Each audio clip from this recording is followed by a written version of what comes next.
A Pobra do Caramiñal repite como sede da regata Rías Baixas. Nesta 60ª edición prevese a participación dunhas 70 embarcacións que realizarán as 4 etapas con saída e chegada a Vigo. O concepto Rías Baixas é, como digo o nombre, a Rías Baixas, irla recorrendo todo. Entonces, a primeira etapa é Vigo con Barro, de Conbarro subimos a Ría de Arosa a Pobra, de Pobra volvemos a baixar outra vez a Sanxenxo, que levamos tempo sin ir a Sanxenxo, e depois Sanxenxo Vigo, e depois facemos un Vigo-Vigo. Por que?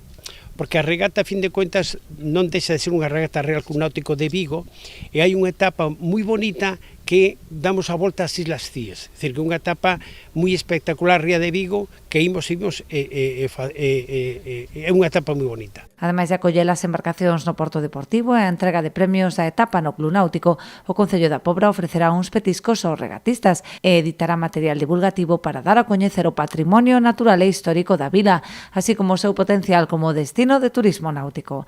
Convertímonos como o único porto da Ría de Arousa que vai participar nesta regata, e dende a Concellería de Turismo imos a proporcionar material turístico e máis uns petiscos para os participantes desta regata. Queremos así apoiar a este deporte náutico que ademais encaixa perfectamente coa liña estratégica que temos marcada dende a Concellería de Turismo do Concello da Pobra do Caramiñal. Trátase dunha actividade náutica que pon en valor o noso mar, a nosa Ría de Arousa, e tamén é un turismo totalmente sostible.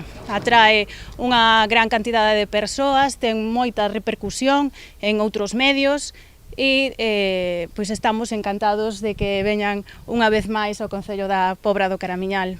Compre destacar a importancia desta regata como dinamizadora dos portos nos que recala, posto que xera un movimento dunhas 2000 persoas entre regatistas e acompañantes.